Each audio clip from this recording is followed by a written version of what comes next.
Hola, ¿qué tal? Pues muy buenas tardes. Les damos la más cordial bienvenida a todas y todos en esta sesión especial de la Comisión de Derecho Parlamentario en un tema que nos convoca a todos, que indudablemente está en todos lados de la palestra pública y que se vuelve un tema ineludible y muy importante para la Comisión, pero también para la barra. Como se sabe, el tema de la sobrerepresentación ha cobrado importancia por lo que va a decidir este 23 de este mes el INE y seguramente la impugnación que va a implicar, hay quien dice, para algunos la redefinición de la democracia, por lo menos en lo más inmediato de lo que viene, y es un tema muy interesante que tiene que ver con temas jurídicos, pero no solo eso, y por eso hemos querido tener estos dos invitados con dos posturas encontradas para justamente provocar el debate y aportar desde la barra, que ese es el interés de todos nosotros, elementos, insumos a esta discusión pública y, ¿por qué no?, también presentar argumentos de un lado y del otro, tanto al INE, al Consejo General, que es facultad decidir sobre estas materias, y por otro lado también a su eventual impugnación que va a ocurrir. Entonces, le damos la más cordial bienvenida al doctor Rafael Estrada Mitchell. Muchas gracias, bienvenido. Gracias. Y también un aplauso. Y tal, y también al maestro Julio Telles. Julio, bienvenido también. Gracias.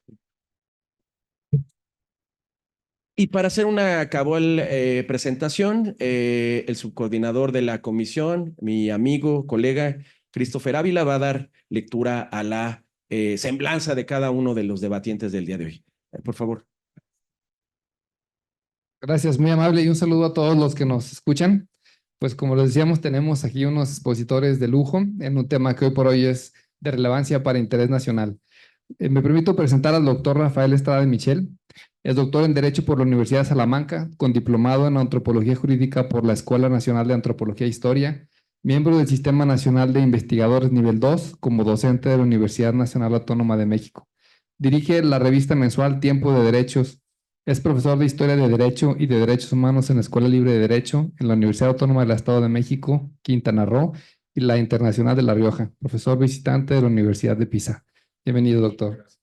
También, como ya previamente nos antecedió Arturo Ramos, nos acompaña Julio Telles del Río, licenciado y maestro en Ciencia Política, una rama que ciertamente aquí en esta división de Derecho Parlamentario es muy complementaria, con grado del TEC de Monterrey y posgrado en el CIDE. Su tema de interés son los estudios legislativos, habiendo publicado diversos textos en la materia. Tiene experiencia trabajando en el Senado y en la Administración Pública Federal. Es director de análisis legislativo en Buró Parlamentario. Actualmente es profesor en la Universidad del Claustro de Sor Juana y en la Universidad Panamericana. Bienvenido. ¿Quién quiere empezar? Quien tú digas, Arturo. Muchas gracias.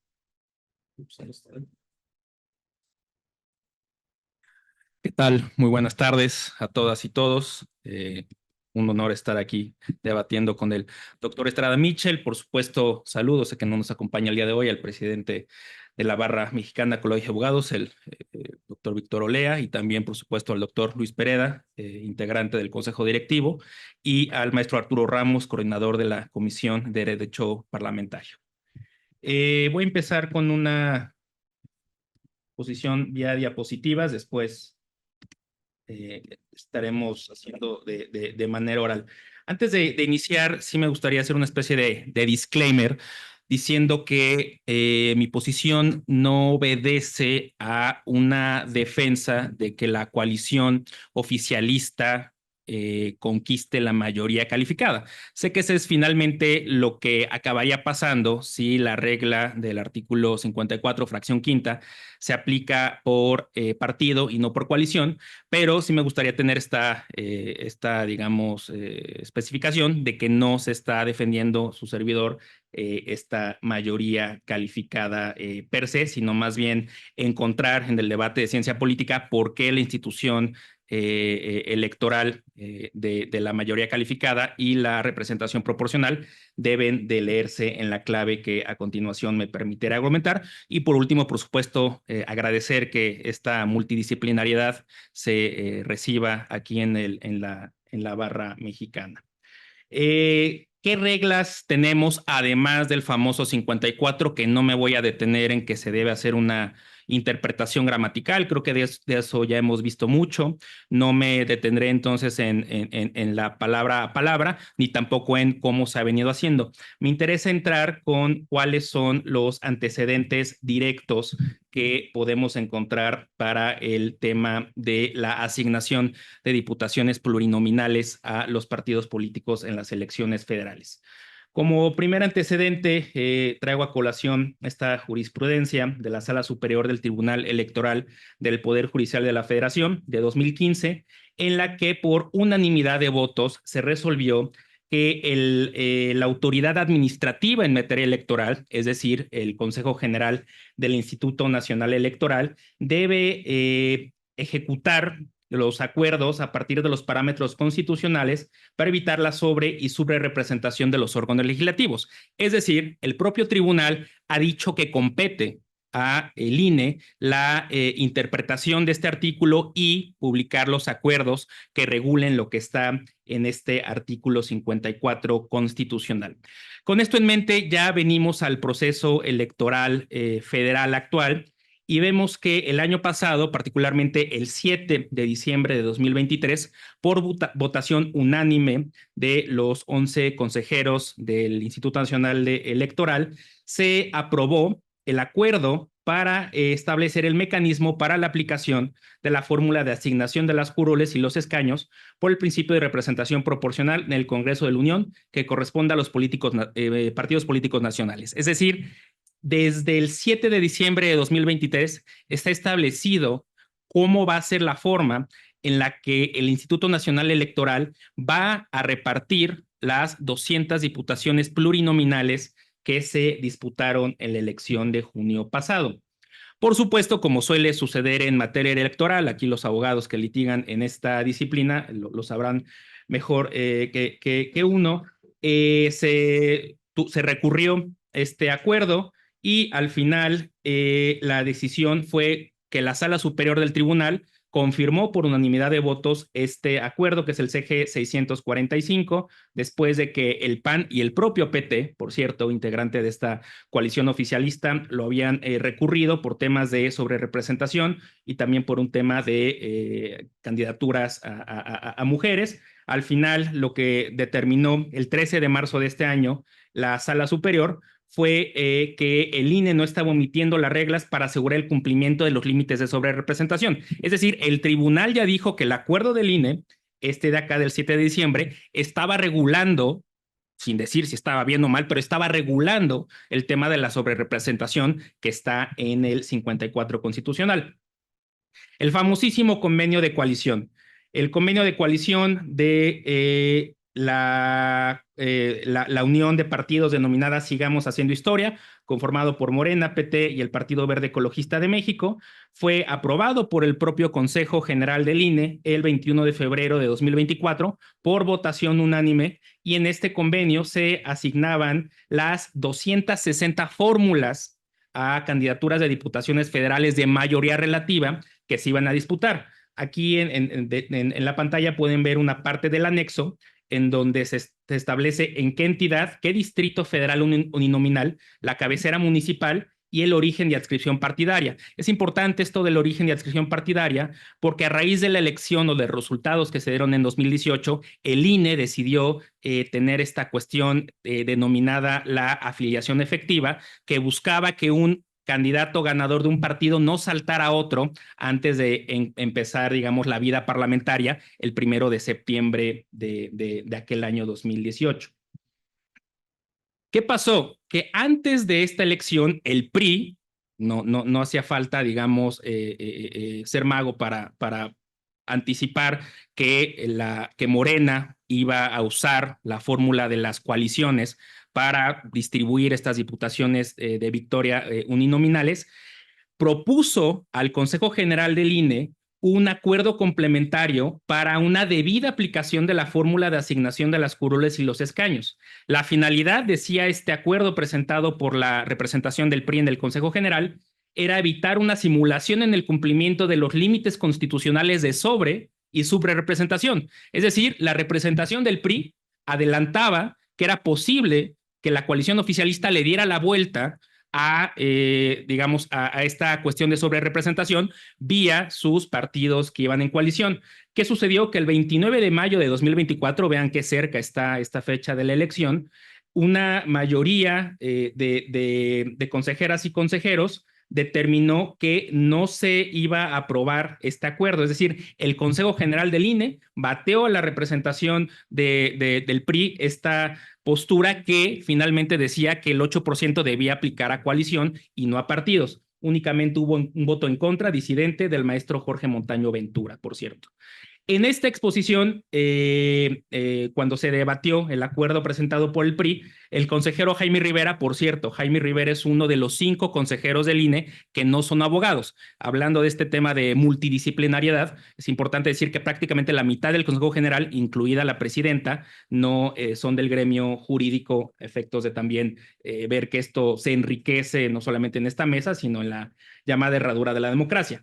Lo que decía en su momento Jaime Rivera es que cuando las coaliciones se deben de tratar por separado de los partidos, se debía hacer vía una reforma constitucional. Dice más adelante, no se hizo, ignoro por qué, pero no se hizo. Lo que está diciendo es, para que nosotros, Consejo General del INE, pudiéramos tener en nuestro acuerdo que el 8% de sobrerepresentación de la votación con respecto a las diputaciones se efectuara el límite a coalición, debemos de haber tenido algún marco, él habla de un marco constitucional, algún marco normativo, no estaba. Entonces lo que tenemos, acaba diciendo el consejero Jaime Rivera, es una imposibilidad legislativa, es decir, la Constitución ni la ley prevé nada sobre su representación. No podemos aplicar ese criterio modificando textualmente lo que dice el artículo, porque el artículo habla de partidos. La consejera Claudia Zavala habla de que efectivamente lo que el PRI estaba intentando hacer hubiera ayudado a tener una menor distorsión de representación, pero ella misma refiere, es por ello que este Consejo General fue al Tribunal Electoral. Ya se definió cómo van a ser las reglas y creo que por el principio de certeza tenemos que avanzar con lo aprobado por este Consejo General. Es decir, en mayo, 2 consejeros de 8 que votaron, de 8 otros que votaron en ese sentido, ya adelantaban que no era posible con el marco normativo actual que el 8% aplicara también a las coaliciones. Este bateo del Consejo General, por decirlo en términos coloquiales, de la postura o de la propuesta del PRI, fue recurrida ante la Sala Superior del Tribunal Electoral Poder Judicial de la Federación, y en junio, el 19 de junio de 2024, prácticamente con la elección venidera, por unanimidad de votos se aprobó lo que el INE había determinado, es decir, lo que tú me pides representación del PRI no va a poder estar en esta elección. Bueno, aquí me detengo para, por supuesto, también escuchar al doctor Estrada Mitchell. Muchas gracias, Julio. El honor es para mí. Y muchas gracias, Arturo, Luis, por esta invitación a la barra. Yo coincido. Creo que esta discusión sobre si tenemos que hablar de partido o de coalición para efectos de la sobrerepresentación ya está muy manoseada y ya está muy superada. Diego Valadez ha marcado cuántas contradicciones, también Francisco Burgoa, podrían ocurrir si aplicamos literalmente el texto constitucional. Yo simplemente les digo que hay varias disposiciones, si queremos ser literalistas, que establecen que para ocupar determinado cargo de elección popular hay que tener 35 años, por ejemplo, cumplidos el día de la elección. O sea, imagínense, el tino que tienes que tener para cumplir 35 el mismo día en que te van a elegir. Si consideramos que el legislador constituyente conoce su lenguaje, ya se lo reclamó en su momento Rabasa a Vallarta, nuestras interpretaciones van a ser siempre equivocadas. Entonces, yo sucesivamente a este tema me he acercado desde hace un par de meses. Primero, pensando si realmente tiene mucho caso que nos fijemos en si el 8%, que es, por cierto, no un derecho, sino un tope a la sobrerepresentación, que más allá de esta cifra está, como ha señalado Miguel Rosillo, está tajante y terminantemente prohibido por la Constitución. No puede ir más allá el 8%, es un tope, no es un derecho para ningún partido, pero, insisto, sucesivamente me iba yo preocupando por estas dos palabras, partido o coalición. Coincido plenamente con el maestro Telles, no hay ninguna necesidad de meterse a eso, por lo que voy a tratar de explicar. Después me centré en los adverbios independiente y adicionalmente, que a partir de la reforma de 1996 se dieron en el ámbito del artículo 54. Es decir, haciendo un poquito de historia, antes, cuando teníamos un régimen de partido hegemónico, pues los plurinominales eran una suerte de sobrerepresentación política que se le concedía a las oposiciones, a veces incluso torciendo el número y la letra de la ley. ¿Por qué digo el número? Porque hubo casos en donde, por ejemplo, el Partido Auténtico de la Revolución Mexicana no obtenía el piso mínimo para la asignación de diputados de partido en aquel entonces, a partir de la reforma del 63-64, y sin embargo, en un ánimo de abrir las cámaras y una interpretación, se dijo por entonces por don Alfonso Martínez Domínguez, líder de la mayoría en la Cámara, una interpretación finalista teleológica. Se le asignaron 5 diputados de partido, por los días que tenía el Partido Popular Socialista. Me estoy refiriendo a la primera legislatura en donde existió esta figura, y los 20 de Acción Nacional. Bueno, sea de ello lo que fue, los plurinominales, como se empezarán a llamar desde el año 77, no le importaban mayormente a la mayoría, que tenía una aplanadora en diputados de mayoría relativa, y por lo tanto podía conceder esa sobrerepresentación vía diputados de representación proporcional, por el hecho de que un 25, a lo mucho 30%, ya exagerando, de la votación se podía convertir en un 40%, los 200 diputados a partir del sexenio del presidente de la Madrid, plurinominales, sin que pasara nada con la mayoría incluso calificada que tenía el partido en el poder. Bueno, pero llegó el año 1994. Vinieron las elecciones del 88, que creo que no tenemos mayor cosa que subrayar acerca de cómo eso generó un auténtico huracán político, constitucional en nuestro país, pero me voy a centrar en lo que pasó en el año 94. Aquí los más veteranos, que son más que yo ninguno, pero alguno recordará que por el voto del miedo, en aquella ocasión, la votación que recibió el presidente Zedillo se transminó en un triunfo muy, muy importante, que no se veía desde las elecciones del 88, muy, muy importante en distritos de mayoría relativa para el partido oficial. Y eso generaba que no tuviera acceso, como había venido teniendo desde 1988, a unos cuantos diputados de representación proporcional, porque la regla, desde la reforma Reyes-Heroles del 77, era que si tenías una enorme cantidad de mayorías, no tenías acceso a asignación de diputaciones de representación proporcional. ¿Y entonces qué se hizo? Bueno, por ahora pase, pero en el año 96 vamos a hacer una reforma que en su momento el diputado constituyente para estos efectos, Moreno Collado, calificó de una apertura del propio partido en el poder, para el efecto de que, aun cuando se siguiera premiando a la fuerza mayoritaria, ese premio no pudiera ser tal que condujera a que esta misma fuerza por sí sola pudiera reformar la Constitución, es decir, establecer el famoso tope del 8%, si ustedes quieren, como graciosa concesión de un régimen que comenzaba a abrirse a la democracia. Así es que independiente y adicionalmente, que fue cuando se establecieron estos adverbios en la Constitución, a los diputados de mayoría relativa que obtuvieras, se te iba a asignar en tus listas de circunscripciones proporcionales un porcentaje tal de diputados plurinominales, hasta el 8% del total de tu votación nacional. Esto es importante, hasta y como tope para la fuerza mayoritaria. También me convencí durante un tiempo que tenía mucho sentido discutir esta independencia y adicionalidad de los diputados de representación proporcional, hasta que llegué a la misma conclusión que Julio. Bueno, eso no nos va a llevar a nada si no decidimos si ese tope le corresponde a la coalición o al partido, dado que se presentaron nuevamente votaciones cercanas a lo que habíamos observado, solo cercanas en el año 94. Hay una diferencia muy importante, que es que por primera vez hay un diferencial enorme entre la votación que obtiene la candidata que triunfó para la presidencia de la República, enorme quiero decir 7 puntos porcentuales, y lo que obtuvieron los candidatos y las candidatas para la representación en el Parlamento de la coalición también ganadora. Esa es una diferencia, digamos, con la elección del presidente Zedillo. Pero tampoco va por ahí en cuanto a la diferencia. Me empecé a concentrar en el principio de autenticidad de las elecciones. Artículo 41 de la Constitución. ¿Qué quiere decir que las elecciones sean libres y auténticas?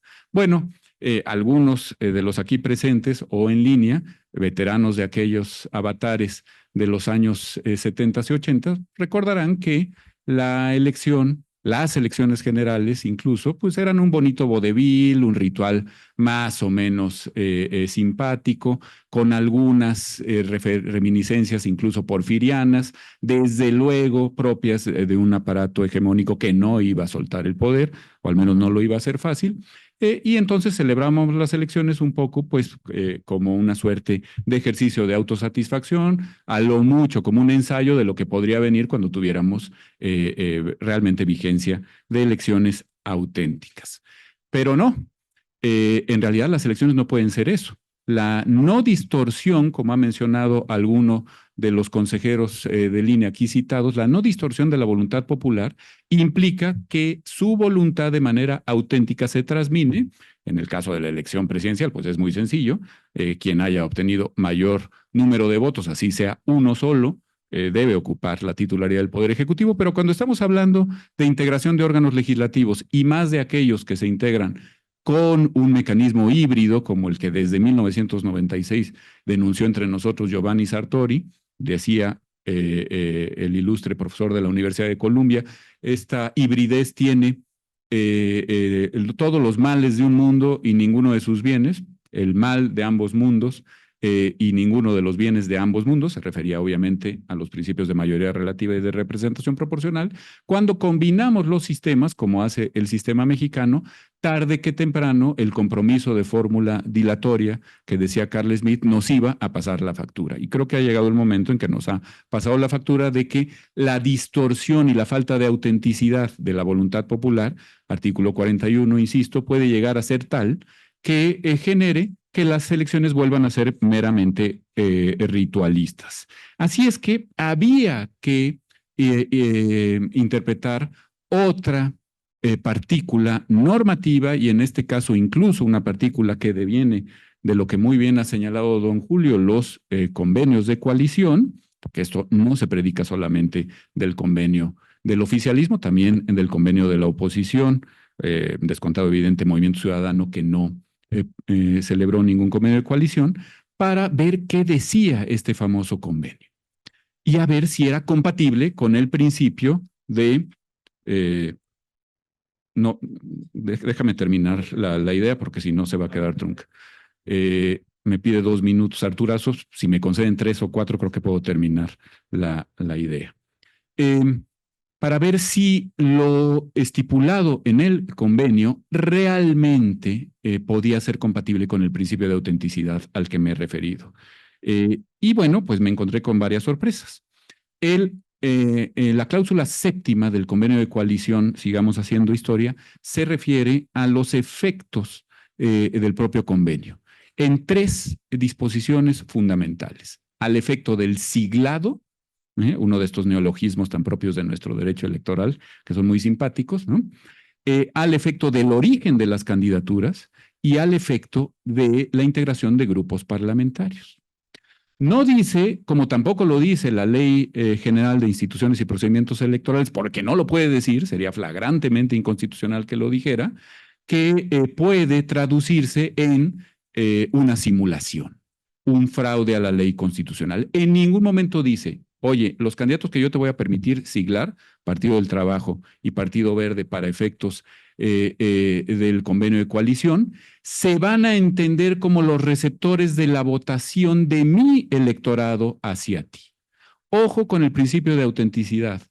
Defendiendo al votante de Morena, y la candidata presidencial llamó una y otra vez a que cruzáramos todo Morena.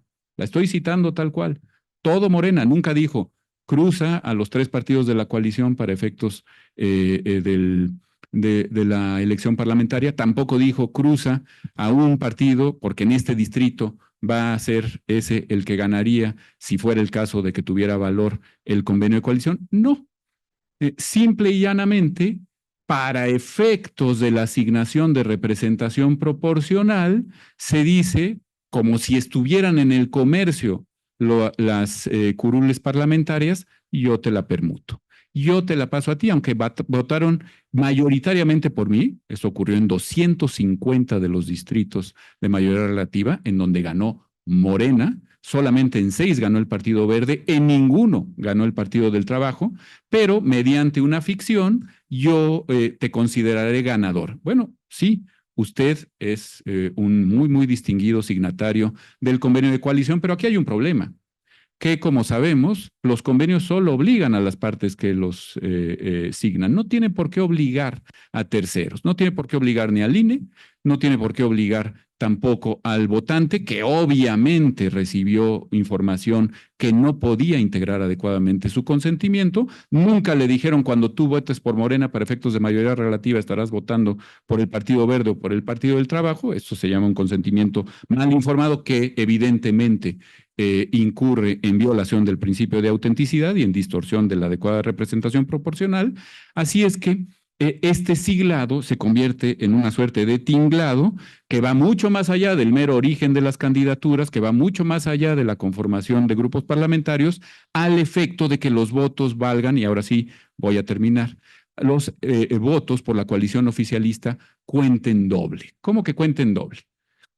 Sí, para efectos de mayoría relativa, le contarán al partido que no los obtuvo, Partido del Trabajo o Partido Verde, y para efectos de las listas de representación proporcional, es bien importante decir, fueron distintas para cada siglado de partido en las 5 circunscripciones. Es decir, tú llegabas, votabas por el partido, el Movimiento de Regeneración Nacional, y entonces estabas votando inmediatamente por la lista de plurinominales del propio Morena en la circunscripción correspondiente, distinta a la del Partido Verde y distinta a la del Partido del Trabajo. ¿Qué pasa entonces?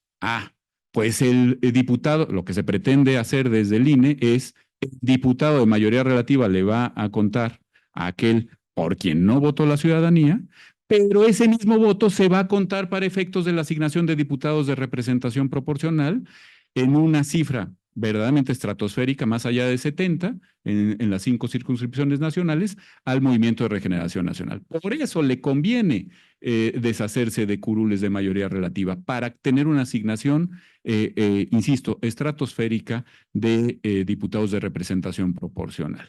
Me parece que eso, convenio, la ley que no lo autoriza, pero suponiendo que lo autorizara, e interpretación constitucional por parte de nuestros órganos administrativo, el Consejo General del INE y judiciario, Sala Superior del Tribunal Electoral, violenta gravísimamente el principio de autenticidad de la representación popular, sin que tengamos que meternos en el berenjenal de si el 8%, como si se tratara de un derecho, le puede corresponder o no a cada uno de los partidos de la coalición. Muchísimas gracias.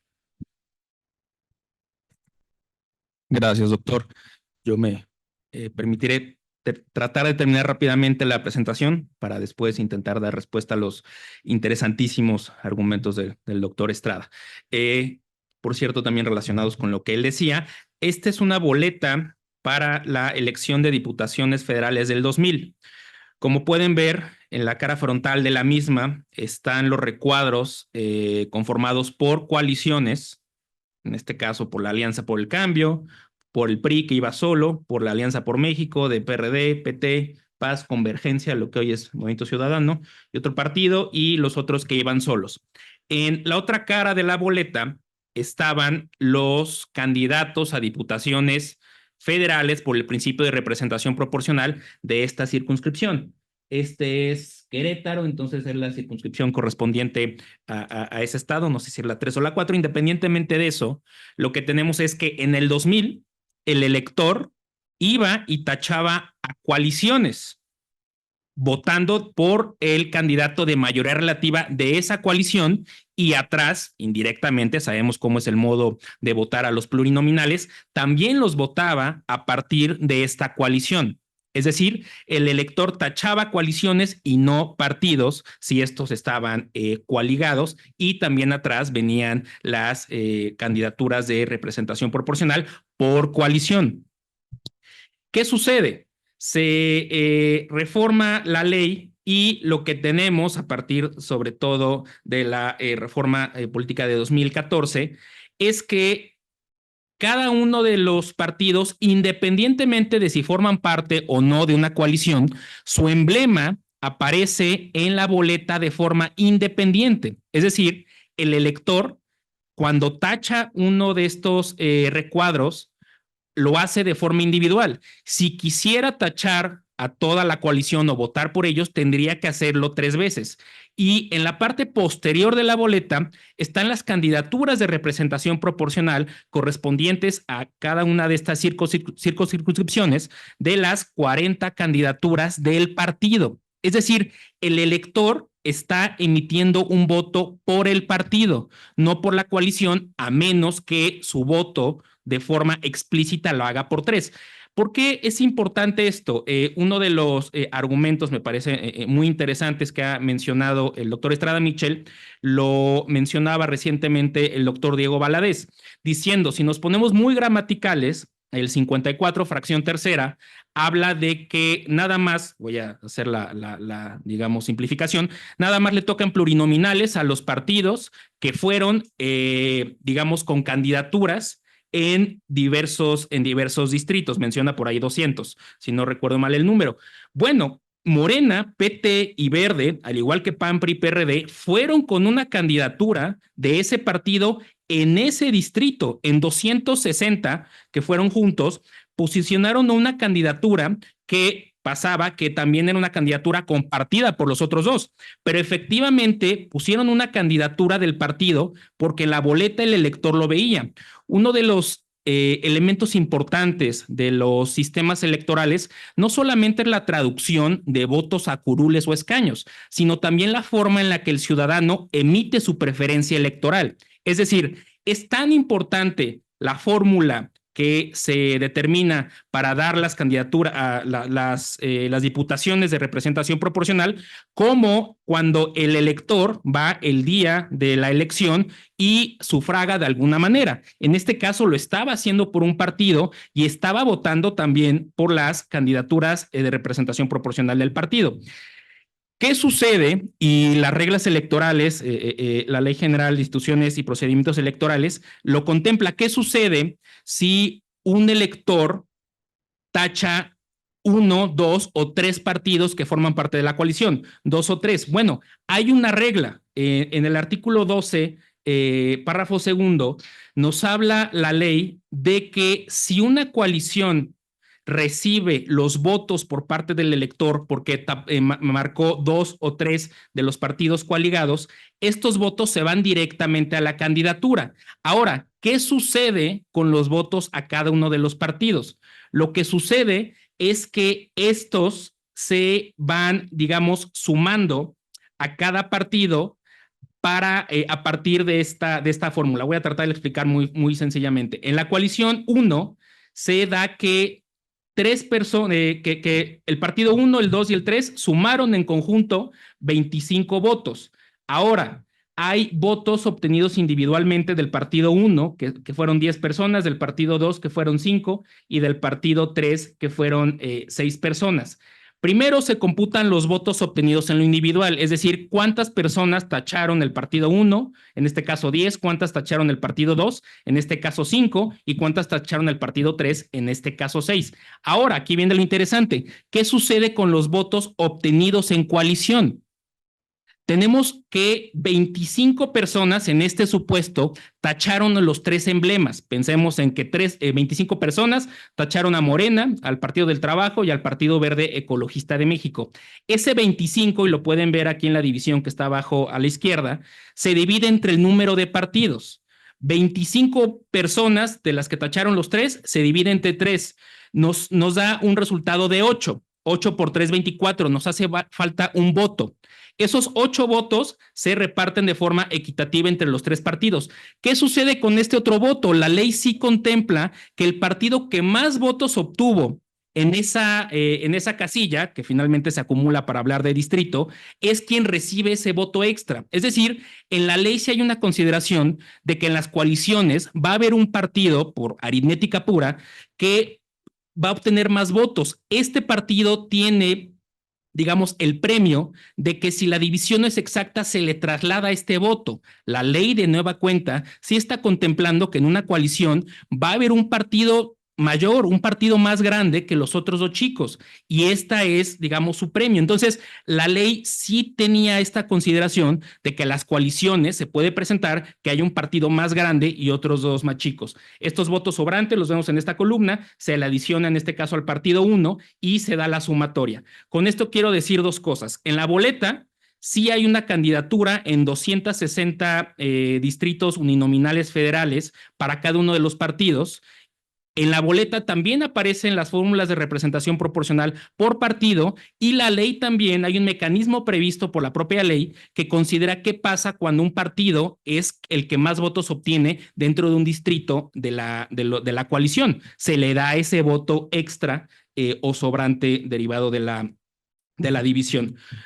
Con esta parte terminaría esta exposición. Muchos han mencionado, Ciro Murayama creo que ha sido vocal en este aspecto, en la tesis jurisprudencial 70-1998, en la que en aquel año el entonces presidente del Partido de la Revolución Democrática, el actual presidente de la República, Andrés Manuel López Obrador, impugnó una norma de las reglas electorales del estado de Quintana Roo. Esto derivó en lo que ya muchos hemos visto, que desde la Corte la entonces ministra Olga Sánchez Cordero habló de la cuestión de la proporcionalidad. Quiero decir que lo que impugnaba en aquel momento, sin querer abrumar de detalles técnicos, el entonces presidente del PRD, era la forma en la que se estaba haciendo la distribución y los divisores de la representación proporcional. En ningún momento Andrés Manuel López Obrador, en su carácter de presidente de un partido nacional, habló de coalición o partido o sobre representación. De lo que hablaba es cómo se estaban usando los cocientes y los restos mayores de este estado.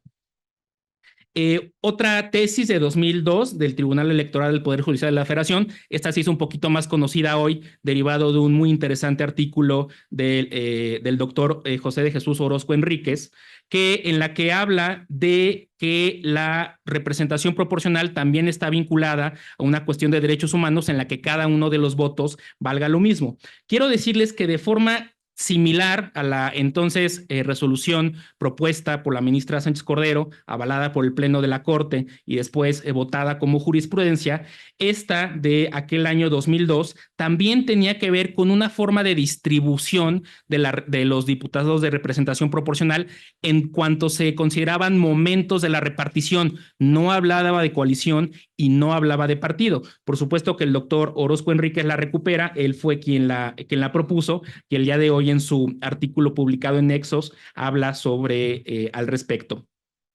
Con esto voy terminando.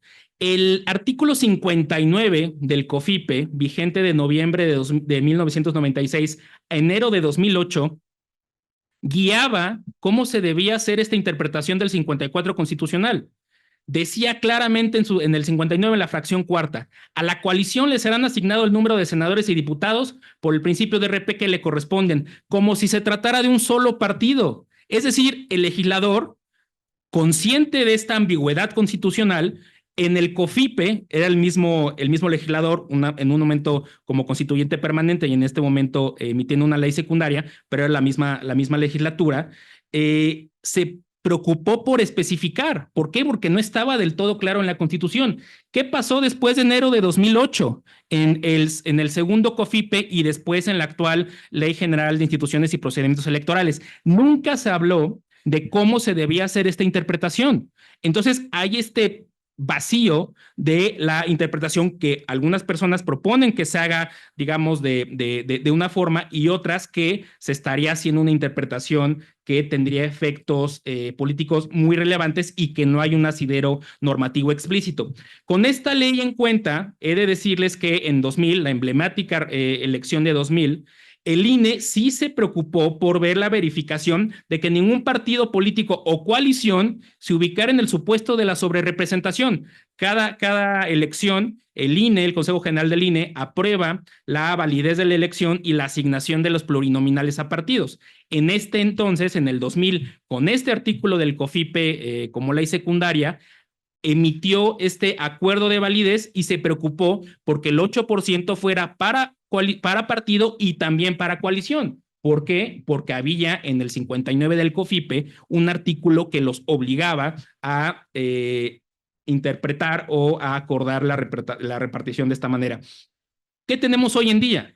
En 2018, en una ponencia del magistrado Felipe de la Mata Pizaña, actual integrante o permanece como integrante de la Sala Superior del Tribunal, propuso esta resolución en la que, si quieren enfocarse nada más en el subrayado, decía, el límite de sobrerepresentación está referido a los partidos en lo individual. ¿Por qué? Porque el diseño constitucional y legal previsto así lo mandata. Esta resolución fue aprobada por mayoría de votos. Hubo un voto razonado del propio ponente y también del actual magistrado Reyes Rodríguez Mondragón. Entonces, el tribunal ya nos dijo, yo no tengo los elementos porque constitucional y legalmente me están hablando de que la sobrerepresentación es por partidos, no por coaliciones. Con esto voy terminando. ¿Cuáles son las proyecciones de cómo quedaría integrada nuestra Cámara de Diputados? Esta es una de Milenio, los mismos números trae el Universal. Básicamente, Morena, PT y Verde tendría 364 diputados, se requiere una mayoría calificada en la Cámara de Diputados de 334 si los 500 integrantes de la Cámara Baja están presentes, acordándonos que la mayoría calificada siempre está referida a integrantes presentes. Estos son los números de Segov, que también mucha gente ha criticado que la Secretaría de Gobernación haya emitido este pronunciamiento. Son similares, proyecta 373 diputados para la coalición de Morena, PT y Verde, y rebasa, por supuesto, los 334 de la calificada.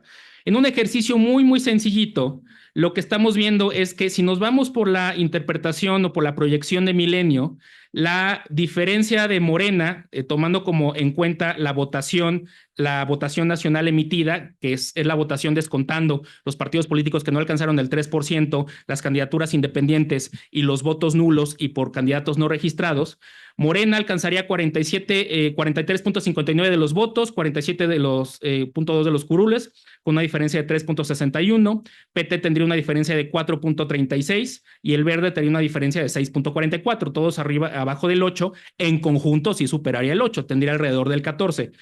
Acordándonos que los votos totales emitidos han mencionado mucho el número del 54, realmente estamos hablando del 58, nada más para tratar de ser más precisos.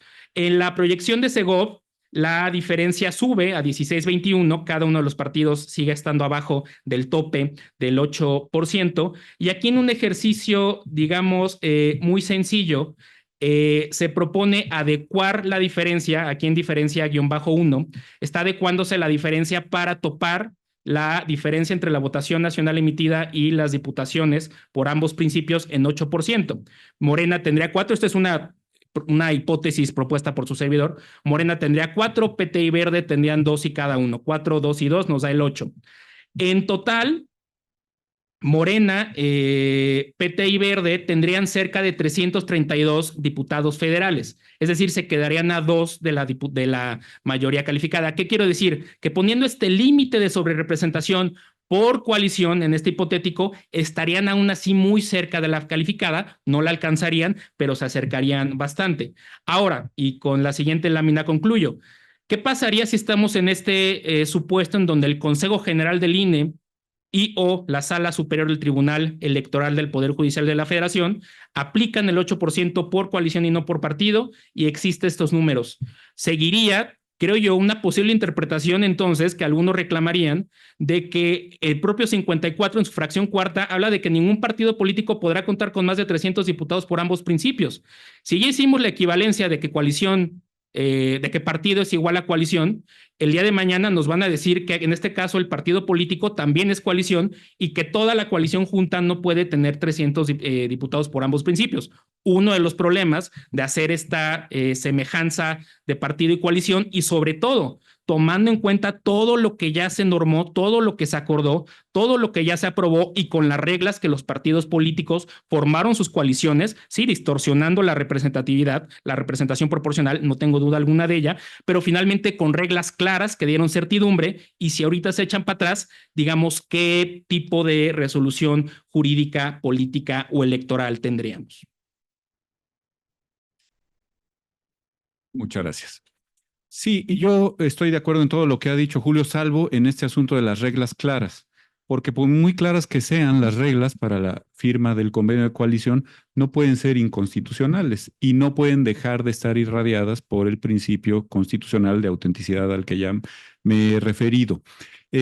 Si nos ponemos literalistas, pues yo preguntaría, ¿dónde está la facultad expresa? Y los partidos políticos son organizaciones de orden público, para suscribir un convenio de trueque de curules.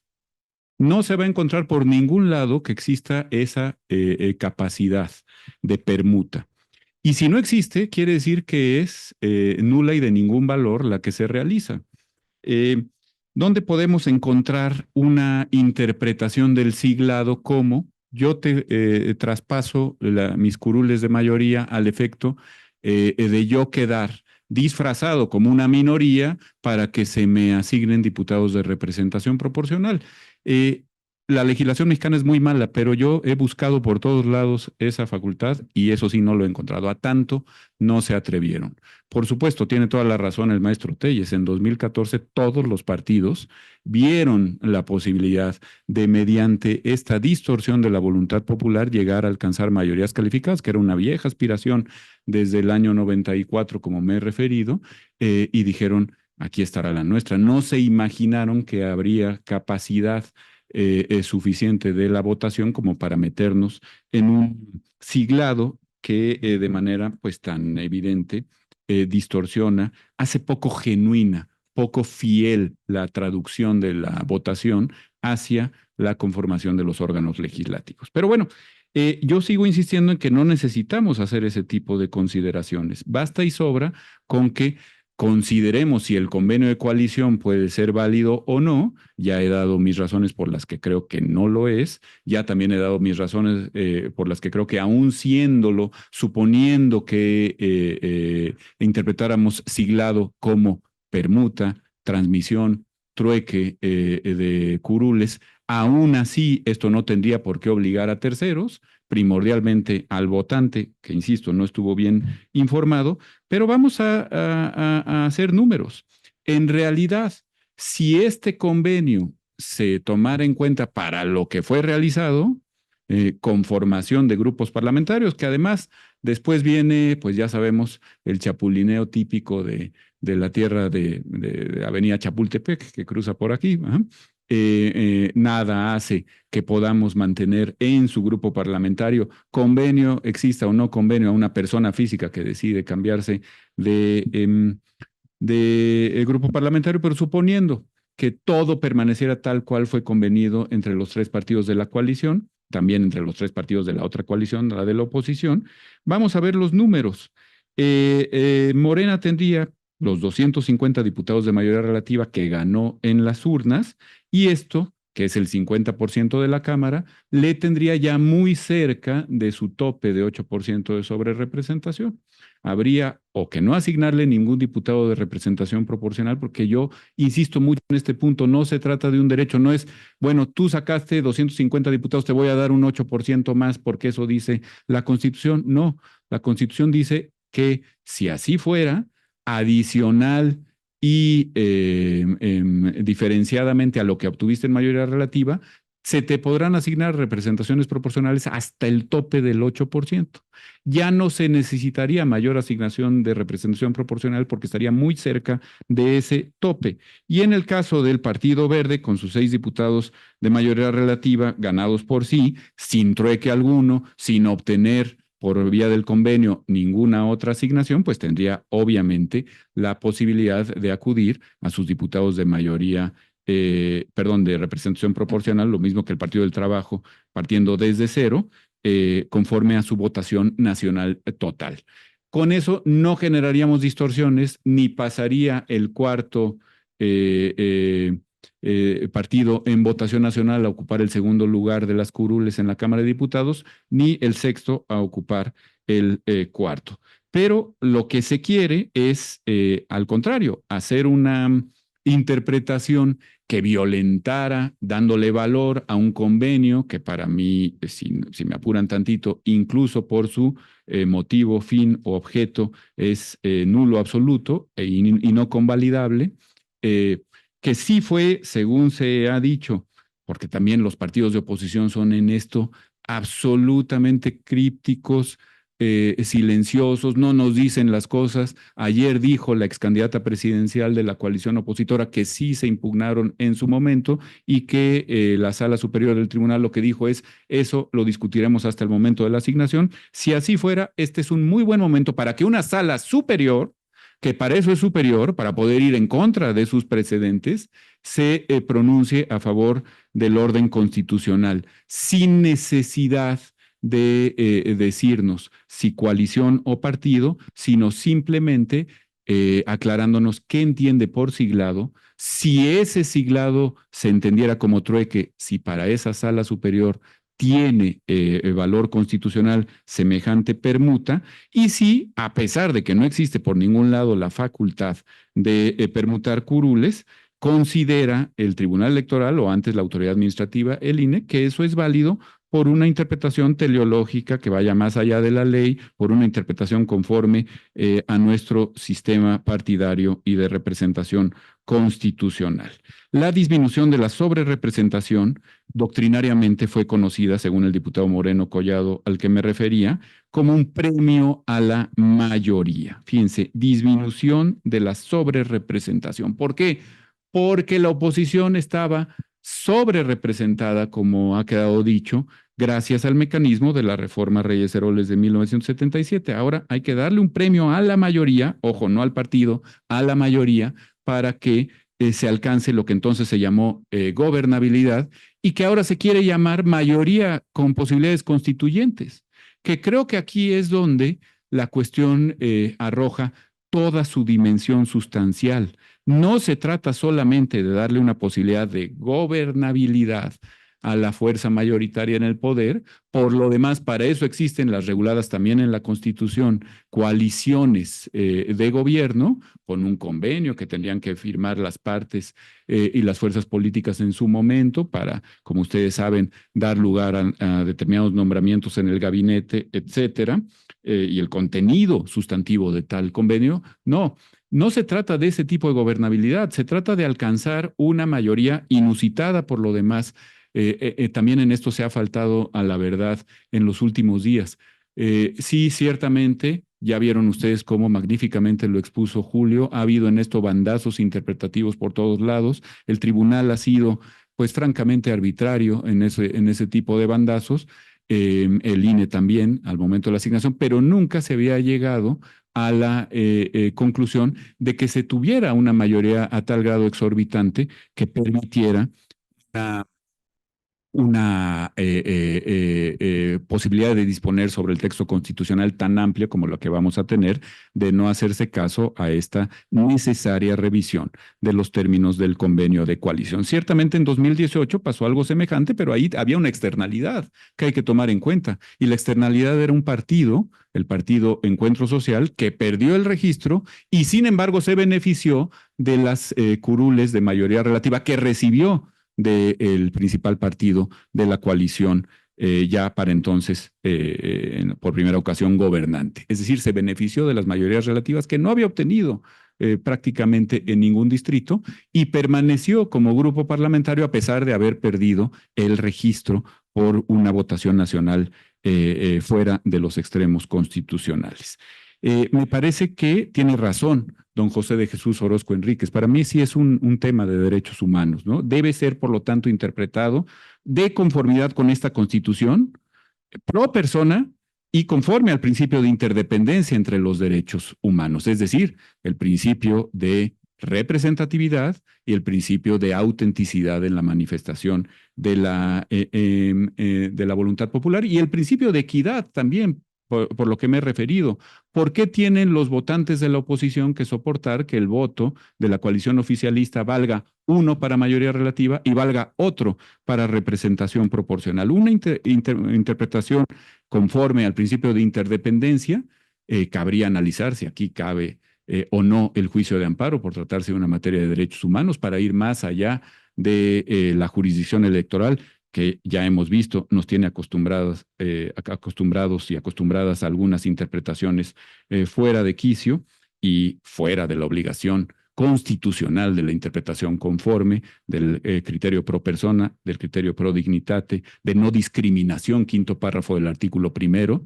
Para mí claramente se está discriminando al votante de la oposición cuando se le dice que su voto vale 50% menos dependiendo del criterio que se use para la asignación y con base en un convenio de coalición inconstitucional que el voto del votante de la coalición oficialista. Pero, en todo caso, si yo tengo razón, todo pacto en contra de esa autenticidad es nulo absoluto, podría señalarse así en la jurisdicción electoral, podría y debería plantearse ante la autoridad administrativa, el Consejo General del INE. Hay ilicitud en el objeto del convenio. La nulidad absoluta, como aquí muchos de ustedes saben 1000 veces mejor que yo, no se convalida. Tampoco se convalida por precedentes inconstitucionales e inconvencionales de cualquier autoridad que se hayan dado en pasadas elecciones. No se convalida por falta de acción tampoco, suponiendo que los partidos de oposición no hubieran cumplido con su deber de impugnar en tiempo, ni tampoco prescribe. Insisto, para eso es superior la Sala Superior del Tribunal Electoral, para interpretar conforme a la Constitución, para, si es necesario, replantear sus propios precedentes. Si ustedes se dan cuenta, estoy defendiendo en primer término al votante de Morena, al votante que cruzó el símbolo de Morena y al que le salen con domingo 7. Fíjate que no votaste por Morena, al menos no votaste por Morena para tu diputado de mayoría relativa, sino que votaste por el Partido Verde o el Partido del Trabajo. Concluyo diciendo que precisamente ese votante nos mandó, con el diferencial de votos entre la candidata presidencial y los candidatos al Congreso, nos mandó un mensaje. Es un votante que también quiere equilibrios, que no quiere una mayoría exorbitada, que no quiere una mayoría que por sí misma pueda realizar a plenitud la voluntad de la titular del Poder Ejecutivo sobre la Constitución. No le vamos a dar la voz que corresponde a ese votante que simple y llanamente lo que hizo fue seguir la admonición de su candidata presidencial de preferencia, vota todo Morena. Se me hace muy cuesta arriba jurídicamente. Cada que me despierto, yo no sé qué me ilumina en el sueño, encuentro un nuevo argumento jurídico para decir eso sería imposible.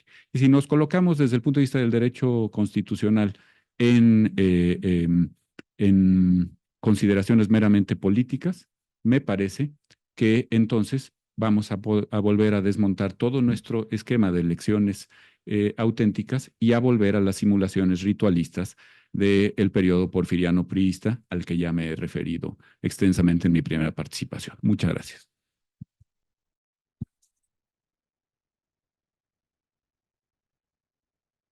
Muchas gracias, doctor. Me permitiría cerrar con esta intervención. Sin duda, la perspectiva, jurídica, sobre todo de derechos fundamentales, de la equivalencia del voto, del principio por persona, es algo interesante y sin duda el artículo de hoy del doctor Enríquez daba luz en la materia. A mí me causa ruido el escuchar que la coalición hizo algún tipo de permuta o de trueque con sus diputaciones federales uninominales. Esto posiblemente podría tener algún verificativo con lo que sucedió en 2018.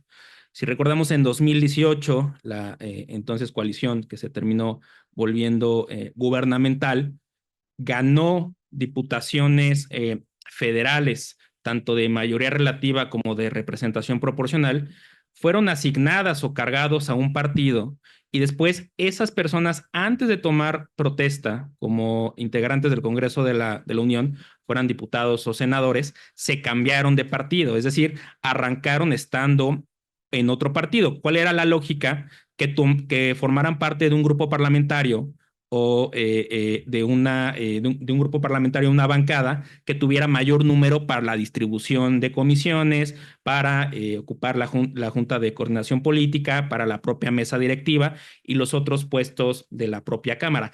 Ahí creo que sí hubo algún tipo de trueque, de permuta entre los propios partidos.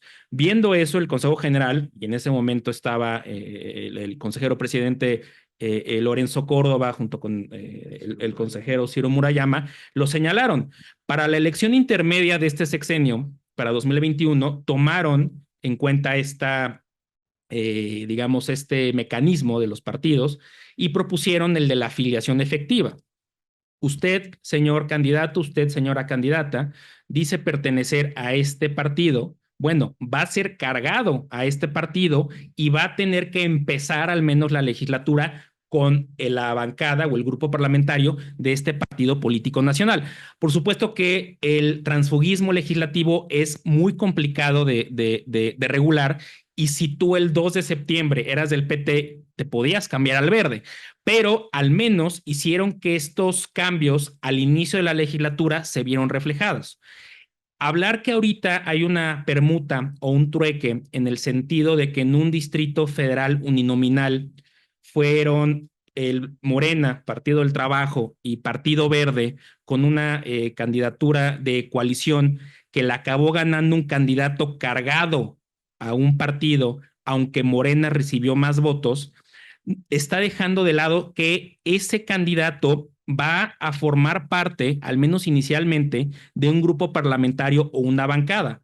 Finalmente, y esto sería difícil que sucediera, pero ese partido político ya expresado en la vida parlamentaria o legislativa podría decidir no acompañar al partido mayoritario porque no hay una coalición gubernamental. Entonces, hablar de que hubo un trueque lo podemos ver de otra forma. Hubo una estrategia electoral en la cual se utilizó la figura de la coalición para que una candidatura uninominal en cierto distrito, la adscripción efectiva del partido de ese candidato fuera para uno de los dos partidos más chicos. ¿Está bien o está mal? No lo sé, pero desde mi punto de vista es legal porque el sistema electoral permite que las coaliciones propongan una candidatura independientemente de cuál es el partido que más votos obtuvo en ese distrito. Lo que tiene la ley es que si tú eres el partido más votado, te da ese voto extra, por así decirlo, cuando la división es exacta. Pero ¿bajo qué umbral tendríamos que decir que un distrito puede irse a cierto partido a partir de un porcentaje de votos? Vemos que en materia electoral siempre está el 3% para mantener el registro. Ahorita estamos hablando del famoso 8%, ya no se diga en la vida parlamentaria cuando hablamos de 2/3 partes o de mayoría simple. ¿Dónde estaría ese umbral para decir que un partido coaligado tuvo que haber tenido cierto número de votos para que esa candidatura fuera efectivamente vinculante? Lo tuvo que haber ganado. Entonces los partidos chicos ya no tendrían sentido, estaríamos yendo hacia un bipartidismo. No es que esté de acuerdo o en desacuerdo con esta idea, pero tenemos un multipartidismo en el cual desde 1997 hay varios partidos pequeños que acaban formando parte de estas coaliciones. Segundo punto, en el tema de la autenticidad, fue un argumento que escuché atentamente del Estrada Mitchell hace algunas semanas en una muy interesante conversación que tuvo en radio. Leyendo el artículo constitucional, en ningún momento habla de una cuestión de votos en cuanto el número de votos que recibe un partido o una coalición. Lo que habla es que hay que ser equitativos en la contienda, la distribución de tiempos de televisión. Entonces, equiparar el principio de autenticidad establecido en la Constitución para equipararlo con algo que tiene que ser proporcional, se me hace, al menos desde la perspectiva de ciencia política, un salto muy grande. El sistema electoral mixto mexicano tiene un componente mayoritario y de representación proporcional, pero esto no está basado en la autenticidad o no de elección. Son 300 y 200. Es un sistema que por diseño está, digamos, cargado, tiene un sesgo mayoritario. La palabra o el principio de autenticidad estaría reformando nuestro sistema electoral. Se me haría, digamos, excesivo que con una palabra se pueda ir en contra de cómo está diseñado nuestro sistema electoral, en este parte para la Cámara Baja. Tercer y penúltimo punto, hablaba el doctor Estrada Mitchell sobre un diputado constituyente en su momento que fue parte de quienes reformaron el artículo 54 en aquel año 1996. Bueno, hubo otro diputado, José Narro Céspedes, actual senador, en ese momento fue quien en la exposición de motivos de la votación habló por parte de la bancada del PT, hablaba de que las coaliciones, adelantándose tal vez a lo que iba a ser la ley secundaria, garantizaban el derecho a la libre asociación o coalición entre partidos. Es decir, entendiendo que el convenio de coalición puede ser, digamos, criticable por este aspecto, en donde hay un traspase, una transferencia de triunfos uninominales, y creo que en efecto así sucede, no estaremos vulnerando la capacidad o la atribución de los partidos para asociarse libremente y decidir en qué partidos están cediendo, porque finalmente Morena acabó cediendo a diputados que van a formar parte de un grupo parlamentario que, si bien fue en coalición, puede ser que no responda directamente a los intereses del propio partido. Es decir, las coaliciones el día de mañana también tienen este potencial de chantaje, como lo bien exponía Giovanni Sartori, recordando al profesor que citaba el doctor Estrada Mitchell, y no necesariamente son homólogas o homogéneas en su forma de legislar. Por último, recordaría alguna idea de qué son las instituciones, entendiendo que estamos aquí refiriéndonos desde el punto de vista politológico a una institución de un sistema electoral. Nos dice aquel economista también, digamos, conocido por abogados, economistas y politólogos, que las instituciones son restricciones humanas que estructuran interacciones políticas en este caso. Abrevando de esa idea, más adelante, dos autores, March y Olsen, nos hablan de que las reglas y prácticas, es decir, refiriéndose a las instituciones, deben ser duraderas y estables, invariantes y resilientes a las preferencias y expectativas idiosincráticas de los individuos y a las circunstancias externas cambiantes.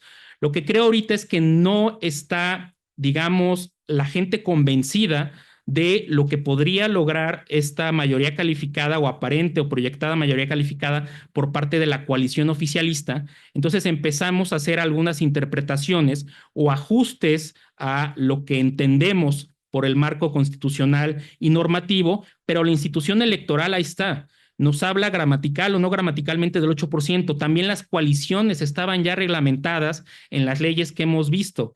Queremos cambiar el sentido de lo que el propio INE aprobó en el convenio de coalición, lo que la figura de las coaliciones permite en la ley, en la materia, porque el resultado no fue el que gustó. Simplemente lo pongo sobre la mesa y agradezco, por supuesto, el debate. Muchas gracias. Pues muy bueno. Adelante, Rafa, si quieres. Perdón, muchas gracias a usted, maestro Telles. Esta es su casa. Creo que nos ha ilustrado de manera muy, muy pertinente. Yo simplemente respondería varias cosas. Sí, en efecto, causa ruido lo del trueque o permuta de curules. Creo que esta es una magnífica oportunidad para que tanto INE como Tribunal Electoral nos digan qué entienden por siglado. Y si eso ocurre, bueno, podemos empezar a hablar de instituciones que más o menos están cumpliendo con fines, ya luego discutimos qué fines, si realmente están, son concomitantes y consecuentes con los fines constitucionales o no, pero habría una primera definición que hasta donde yo pude, y mire que busqué por todos lados, donde yo pude observar tanto en precedentes jurisdiccionales como en la legislación, secundaria, no existe una definición cabal de lo que se está entendiendo por siglado. Y se entiende por qué no. Vamos a ver lo que pasó en la Ciudad de México el mismo día de la preasignación, ¿no? Y yo les ruego que ustedes hagan la siguiente consideración. ¿Qué diferencia hay, si no temporal, entre lo que se resolvió entonces y el convenio de coalición del oficialismo? E insisto, también el de la oposición, nada más que no le dieron los resultados para que tuvieran la misma operatividad, ¿no? Lo que se hizo en el seno del Instituto Electoral de la Ciudad de México, que a mí me parece verdaderamente de escándalo, fue en ese mismo momento, cuando los números no dieron para una asignación suficiente para efectos de una mayoría calificada al partido Morena, en ese instante declarar que se consideraba que los diputados de mayoría obtenidos ya en la Ciudad de México por Morena pasaban a formar parte del siglado del Partido Verde y del Partido del Trabajo, con lo cual se pudo obtener una nueva asignación de diputados de representación proporcional para Morena que iba mucho más allá de los dos que originariamente tenía. Bueno, eso pasó es en una noche, ya después de los comicios. ¿Qué diferencia existe entre eso y el convenio de coalición, sin una diferencia meramente temporal? Claro, se me dirá así, pero entonces no se conocían los resultados. Pues esa es la única diferencia realmente, que en un caso estás haciendo estimación y en el otro caso ya recibiste el golpe y el Consejo del Instituto Electoral vota a favor de tu simulación. A mí me parece que el punto que toca el maestro Telles, el de los grupos parlamentarios y la capacidad de brincar entre uno y otro, es precisamente, y tiene toda la razón, un argumento más para considerar lo que yo señalaba al principio de mis intervenciones, que el consentimiento del elector no está correctamente informado. O sea, no te dicen a qué grupo parlamentario va a pertenecer, salvo que te pongas a revisar el convenio de coalición, y eso no pasa en la inmensa mayoría de las y los electores de nuestro país. Puede ser legal, podría ser legal este trasvase de grupos parlamentarios, el siglado es otra cosa, pero podría ser legal, pero a mí no me parece constitucional, al menos no para efectos del principio de autenticidad, que yo sí creo que va más allá de la mera equidad en la contienda. Sí creo que tiene que ver con trasminar adecuadamente en los resultados lo que la ciudadanía expresó en las urnas. Sino, ¿qué otro sentido podríamos darle al principio de autenticidad? Más allá de, sí, asegurar condiciones de equidad en la contienda, pero nada más, no. Yo creo que las autoridades electorales están obligadas a que la voluntad popular quede lo suficientemente bien reflejada en los resultados de conformación de nuestros organismos públicos, porque, insisto, me parece con Orozco Enríquez que es un tema de derechos humanos. Sí hay libertad de asociación, tiene que ser, como decía el diputado Narro Céspedes del PT en aquel 1996, habrá sido, ¿no? Pero precisamente con un tope de sobrerepresentación, o sea, hay un límite a esa libertad de asociarse. Y ese límite, pues es el del 8%, porque no existe la libertad de asociarse a efectos políticos para realizar simulaciones o fraudes a la ley, y mucho menos a la ley constitucional. Si ya lo sabían cuando firmaron el convenio, yo parto siempre de la inocencia, el principio de buena fe y la presunción de inocencia, pero si ya lo sabían, el hecho es muy grave. Esto querría decir que estaban muy claros, como en la noche de asignación de la Ciudad de México, en que iban a realizar un acto simulado para beneficiar por vía de una asignación mayor a la que le corresponde, dado el tope, de diputados de representación proporcional al partido mayoritario, que casualmente además va a ser el partido que va a gobernar prácticamente por sí y ante sí al país en los próximos 6 años. Bueno, pues muchísimas gracias por su atención.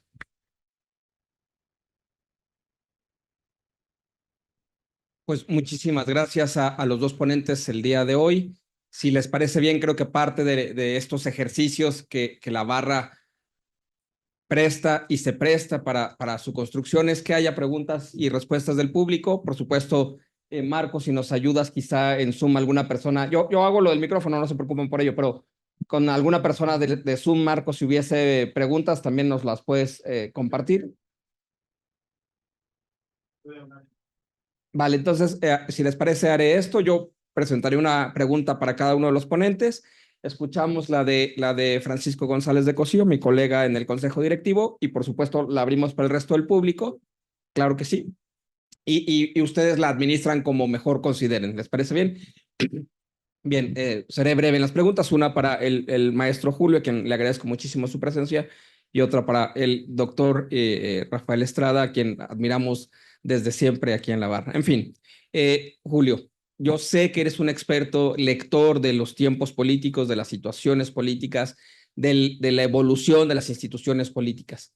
En ese sentido, voy a asumir, probablemente de manera errónea, pero voy a asumir que coincides conmigo en que en esta administración se están desmantelando varias instituciones. Menciono solamente Poder Judicial y órganos constitucionales autónomos, pero creo que la lista podría seguir.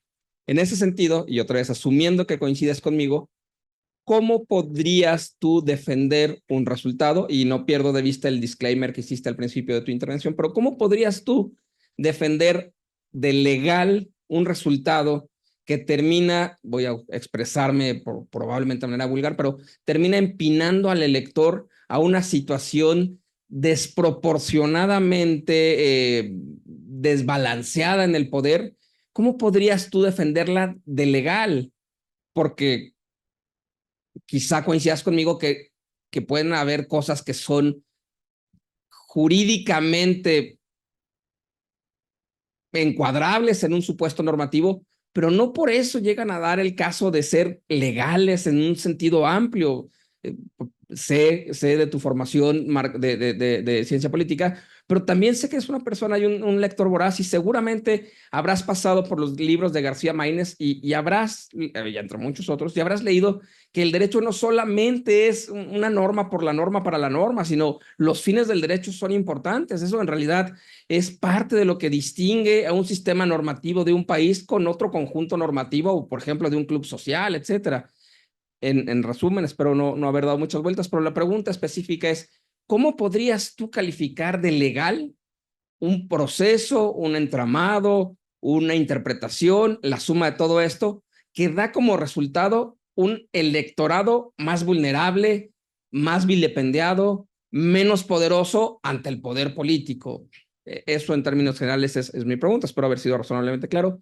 Y doctor Estrada, una vez que lo hemos escuchado y coincidiendo con sus planteamientos, pues parece que no se necesita ser muy pesimista para pensar que la autoridad electoral va a resolver en un sentido contrario al que usted propone, al que usted sostiene, al que usted defiende. En ese sentido, si la autoridad electoral, la administrativa, el INE, y después la autoridad judicial, el hoy Tribunal Electoral, la Sala Superior, deciden no darle la razón a usted, deciden mantener una posición contraria a lo que usted propone, en su opinión de jurista, de abogado, ¿hay camino a través de la defensa del ordenamiento jurídico, a través de un control de convencionalidad, o no? ¿O las instituciones ya se han agotado, la materia electoral ya no da para más? Podría suceder como ha sucedido en otros casos ante la Convención Interamericana, sobre todo en materia electoral. Me acuerdo del caso Castañeda, donde pues la convención dice, pues en un mundo ideal podría hacer otras cosas, pero aquí no se violó nada y así se mantienen las cosas, etcétera. Otra vez, en resumen, mi pregunta es, ¿opina usted, considera usted que hay camino a través del control de convencionalidad para defender esto si en el ámbito local se pierde? Esas serían mis dos preguntas, y como prometí, pues cedo el uso de la palabra a González de Cosío para que pueda, asumo nos está escuchando, para que pueda hacer su pregunta. Francisco, adelante. Gracias, qué amable, gracias por darme la oportunidad de preguntar. Un poco más de volumen, Francisco, para que te escuchemos bien. ¿Se oye bien? ¿Se oye mejor así? Venga. Lamento no estar con ustedes. Me gustó muchísimo el intercambio de perspectivas. Siempre es un gusto escuchar al doctor Rafael Estrada Michel, pero ha sido un gusto conocer al licenciado Julio Telles. Me gustaría conocer su opinión sobre lo siguiente. En esta búsqueda de argumentos que hace en sus sueños, doctor Estrada Michel, que es cada vez se levanta y oye y escucha o se le ocurren más argumentos. Se me ocurren dos que me gustaría someter a su consideración para conocer su opinión. La primera es, en el modelo de representación que tenemos, el papel de los plurinominales es ulteriormente buscar mayor representatividad de sectores distintos de la sociedad. Si uno permite la interpretación contraria a la que el doctor Estrada Michel aboga, el resultado sería que el propósito de contar con plurinominales, el propósito o el objetivo último de este modelo de representación se desvirtuaría. Uno. Dos, este modelo de representación lo que busca es pulverización, no concentración del poder, de tal forma que tengan que hacerse tratos, como decían los founding fathers de Estados Unidos, que tengan que sectores sociales distintos sentarse a hablar y encortar tratos de lo que conviene a todos. Me pregunto si estos dos argumentos pueden ser útiles o hay algo errado en ellos para la misma cruzada que defiende el doctor Estrada Michel. Al hacerlos, quiero transmitir mi opinión como un no experto del tema, pero alguien que está interesado en esto, que creo que el argumento que dijo varias veces el doctor Estrada Michel, consistente en que la interpretación que él defiende es más fiel o más apegada al principio de fidelidad de la votación, ese es un argumento suficiente para concluir a favor de la tesis que él propone. Me interesará conocer su opinión y gracias. Gracias, Francisco. Y una pregunta más adelante para darle oportunidad a nuestros ponentes de contestar. Y si les parece bien, regresamos a una segunda ronda después de preguntas. Muchísimas gracias. Buenas tardes a todos. Es un gusto conocer a Julio y a Rafael. Siempre es una delicia escucharle y leerle.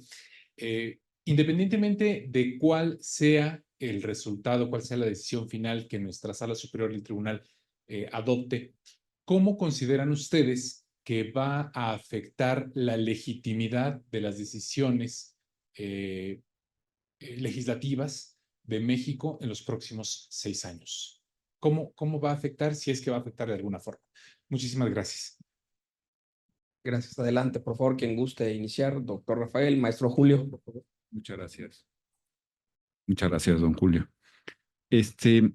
Lo que dice el muy querido y admirado Luis Pérez. Sí hay camino. Yo pienso que, bueno, no se agotarán las vías, como sugería tímidamente del juicio de amparo, si es el caso, ¿no? Quizá exista un juez de distrito valiente, como en su momento lo fue el juez de la PESA, que enfrentó, pues lo que todos sabemos que enfrentó, y que después de eso podría existir un ministro, una ministra de la Suprema Corte valiente que atrajera el caso, así, para abrir boca. Pero si todas esas instancias nacionales, como muy bien señalas, querido Luis, estuvieran completamente cerradas, a efecto de que nos aclaren qué debemos entender por esta capacidad convencional que tienen convencional en el sentido del convenio, que tienen los partidos políticos para hacer cera y pabilo de la voluntad popular, aún quedaría el camino largo y sinuoso que has señalado, ¿no? Aquí está Arturo, que conoce como nadie el tema de candidaturas independientes, el tema del caso Castañeda. Todavía quedaría ese camino muy largo, muy sinuoso, pero que al final de cuentas podría arrojar resultados una vez, y con esto conecto con la pregunta de Gibran Castañeda, una vez que se hubieran producido las consecuencias probablemente devastadoras para el orden constitucional que surgieran de una mayoría tan estratosférica y tan ilimitada como la que nos ha convocado hoy, la potencial que nos ha convocado hoy. ¿A qué me refiero? Bueno, si fuera el caso, con una interpretación interamericana que no convalidara este carácter de permuta y de ilicitud en el objeto, motivo, fin del convenio, después tendríamos los argumentos suficientes para desmontar un sistema, sé que esto es una cuestión de facto y no de jure, pero para desmontar un sistema que hubiera ya acabado, dejado, terminado, casi puesto en estado de defunción al mecanismo de transición democrática por el que hemos venido peleando desde hace 35, 40 años.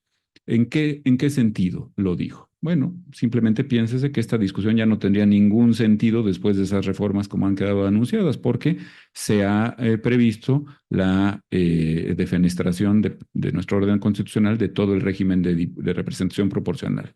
¿no? En Cámara de Diputados y también los senadores de lista nacional. Bueno, pues esto ya no lo estaríamos discutiendo, tendríamos un sistema puramente mayoritario. El presidente de la República, el presidente López Obrador, lo ha dicho con todas sus letras, pero ¿cómo están discutiendo si hay un 82% de los distritos de mayoría relativa que fueron ganados por la coalición? Sigamos haciendo historia. Bueno, esto representa precisamente la idea de que hay que volver a un sistema puro de mayoría relativa. Y entonces, pues ya ni nos preocupamos por la representación proporcional, 82%, y que queden el 18% de migajas a la oposición. Que además, bueno, una oposición como la que yo refería al principio, ¿no? Como era el PARM o como era el PPS, que en realidad, pues de oposición materialmente hablando, tenían muy poco. Hay que decir, hemos sido muy críticos con el viejo régimen, ¿no? Y lo seguiremos siendo hasta que topemos con la muerte seguramente. Pero el PRI tuvo la decencia de nunca disfrazarse de PARM o de PPS para obtener representación de partido y después plurinominal, ¿no? Bueno, ¿qué pasará con consecuencias? Órganos constitucionales autónomos, ¿no? Ya está anunciada por un alto e importante diputado del oficialismo, por Leonel Godoy, la reforma al artículo 1 para volver al soberanismo, aquel que otorgaba garantías individuales y no reconocía derechos humanos. Bueno, podemos pensar desde luego en la reforma judicial que hemos estado discutiendo tanto en los últimos días. En fin, sí puede haber un desmontaje. Yo no soy de aquellos que llaman al drama absoluto. No necesitamos ser Venezuela. Nos basta y nos sobra con ser el México de los años 50 para estar suficientemente mal y para volver a pesadillas que no queríamos recordar. Los que todavía alcanzamos los coletazos de aquel régimen autoritario, hegemónico, monopartidista. Y creo que lo que el doctor González de Cosío ha planteado, bueno, no me voy a pronunciar sobre si es suficiente o no lo que he mencionado yo sobre el principio de fidelidad. A mí, evidentemente, como que lo he venido a defender aquí y en otros foros, me parece más que suficiente para cambiar el sentido de los precedentes. Habrá que discutirlo. Uno de los argumentos con los que me he topado en los últimos días, no desde luego de Julio, que ha estado impecable, sino de otras personas con las que he tenido la oportunidad, no de debatir, porque no he estado tete a tete, pero sí de oír sus argumentaciones, es esta de, bueno, ya se hizo, ya lo hicieron ustedes, no sé quién sea ustedes, yo no, pero bueno, ya lo hicieron ustedes, ahora se aguantan, ¿no? Bueno, también trajimos al archiduque y no creo que sea muy buena idea traer a otro archiduque, ¿no? Puestos en estas consideraciones políticas, no me parece que haya suficiencia en los argumentos. Tú lo hiciste, ahora te lo hago yo. No, bueno, eso no es propio de un sistema democrático y constitucional, de una democracia con adjetivos. Creo que aquí todos los que seguimos con tanta admiración y aprecio al doctor Krause desde los primeros años 80 nos equivocamos y nos equivocamos con él. La democracia sí requiere adjetivos, requiere el adjetivo constitucional, requiere el adjetivo auténtico, requiere el adjetivo social, requiere el adjetivo equitativo. Una democracia sin adjetivos nos lleva a estos callejones sin salida. Y de lo primero que mencionaba el doctor González de Cosío, es justo lo que el precedente de doña Olga Sánchez Cordero sostiene, el que obtuvo el presidente López Obrador. Por cierto, el abogado litigante de esa causa es hoy consejero del Consejo General del INE, el consejero Espadas, ¿no? No se trataba sino de reivindicar la teleología pluralista del mecanismo de representación proporcional. Sí hay que tomar en cuenta la finalidad de defender el pluralismo a la hora de la deliberación en las cámaras. Claro que la deliberación de leyes y decretos es un principio constitucional. La nuestra es una democracia deliberativa.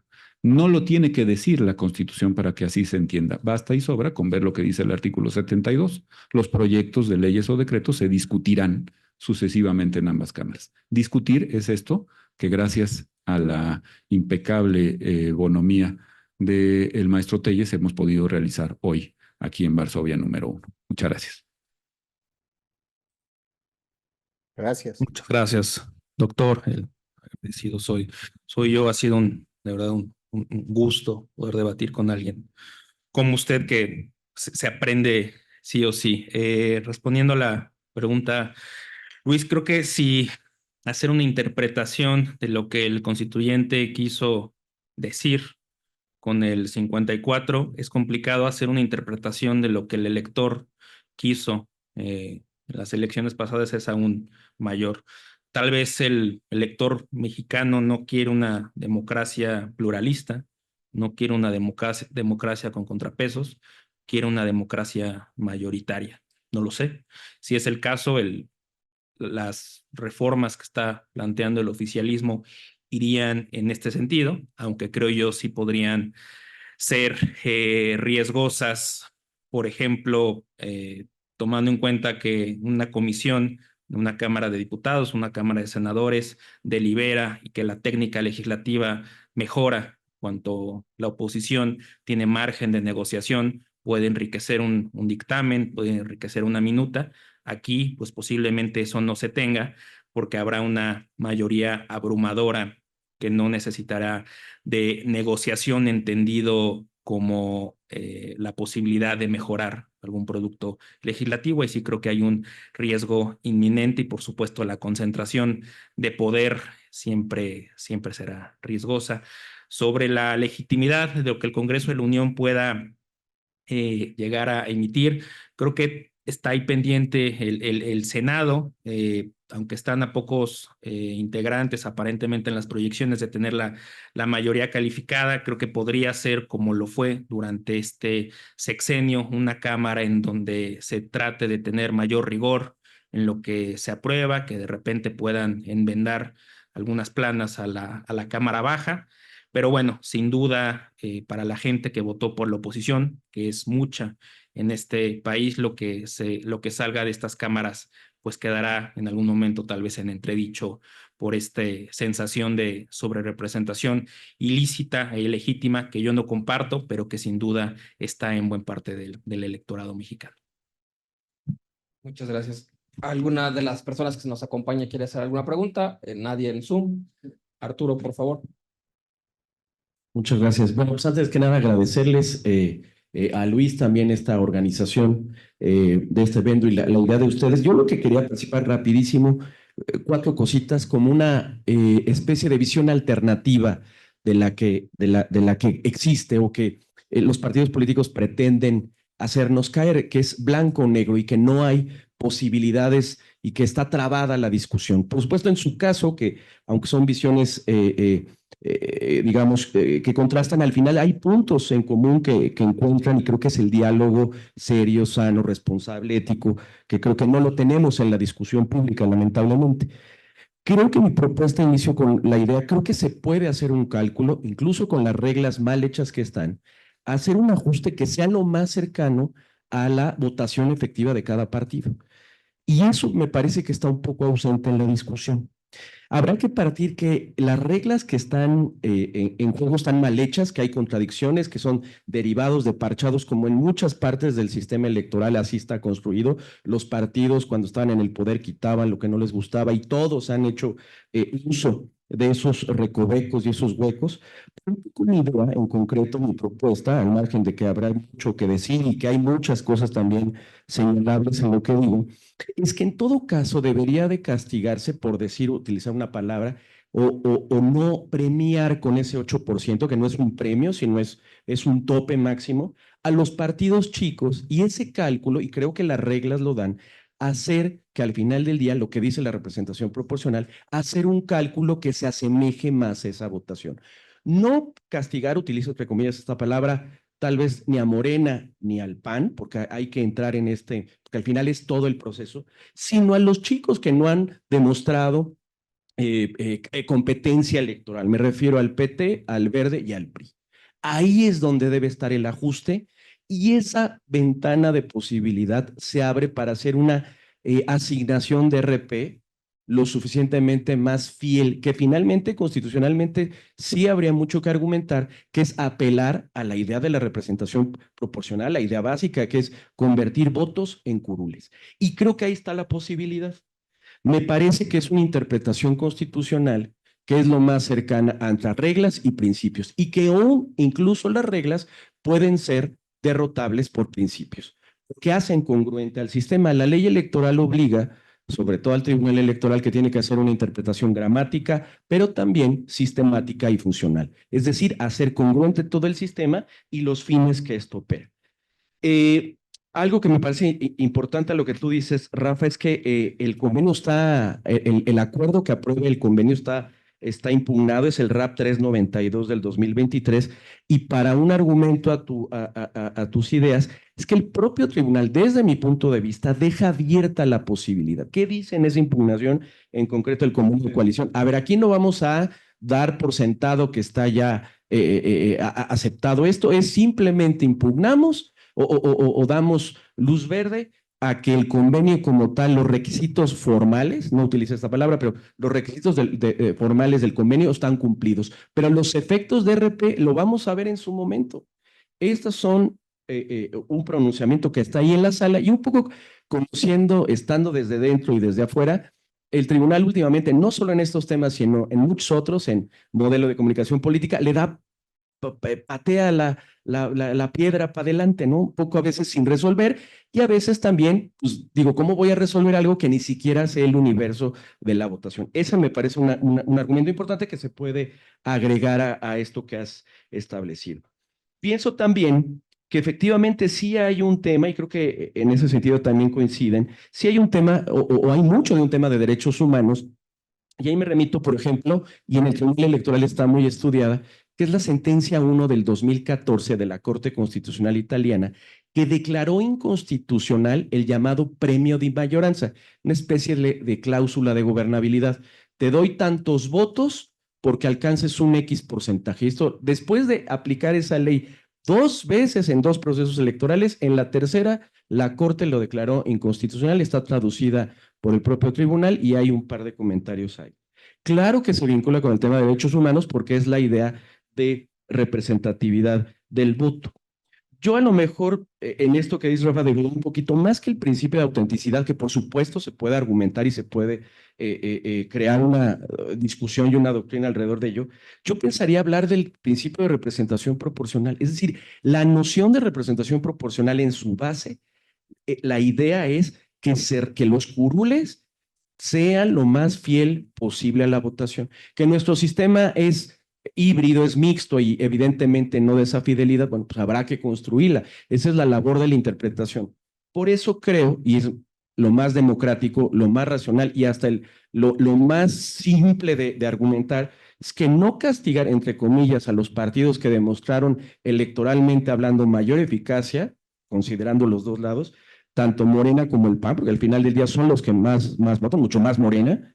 ¿Por qué, digamos, castigar a esa representación, sino con base en estos principios, hacer una asignación que sea más fiel a eso? Y en todo caso, hay una fórmula, que es el cociente natural y el resto mayor, hacer el ajuste correspondiente para PT, para el PRI, es decir, todos entran en esta lógica, tanto los de un lado como los del otro. Entonces vemos que, desde mi punto de vista, esa es la mejor manera, una interpretación que acuda a los principios, que acude a los precedentes, que se hace cargo de todas las reglas con todo y lo mal hechas que están y busca hacerlas congruentes. Me parece que esa es la labor. Es un tema también muy complejo porque el tema lo es, incluso involucra matemáticas porque hay que aplicar la fórmula y en función de eso se van haciendo estas asignaciones.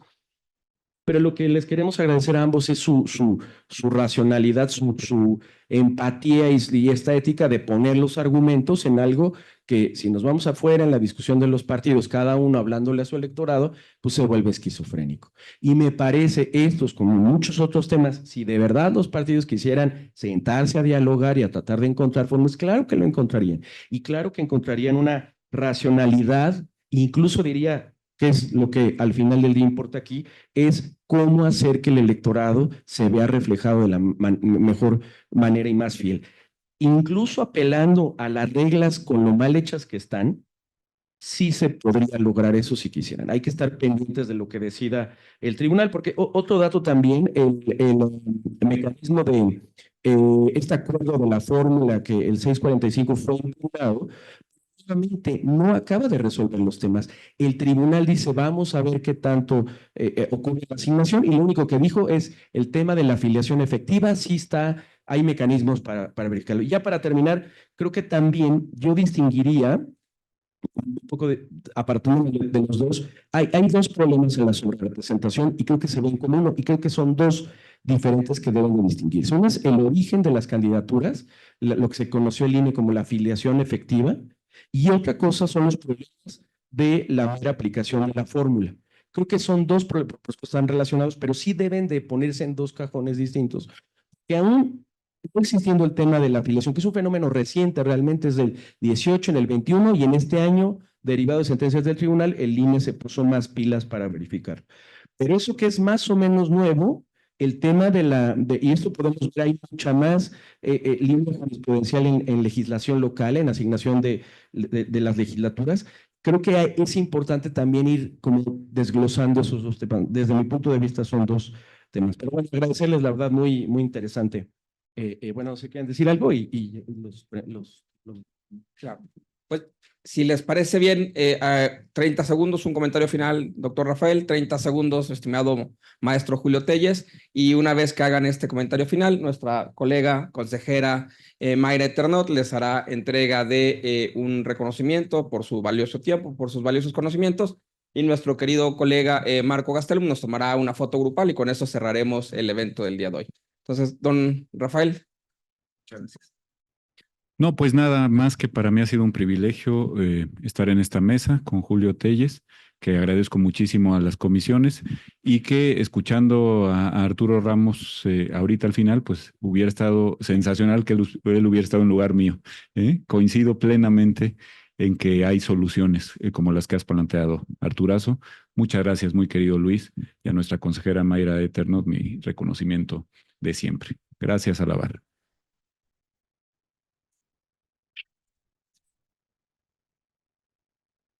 Bueno, por supuesto, agradecer la anfitrionía de Luis, de Arturo, la posibilidad de compartir esta mesa con el doctor Estrada Mitchell ha sido maravillosa. Muchas gracias a quienes nos siguieron por medio de Zoom y a quienes estuvieron presentes, y yo únicamente con la reflexión, tal vez por mi sesgo profesional, de que el método científico obliga primero a plantear la teoría, después una hipótesis y uno ve los resultados.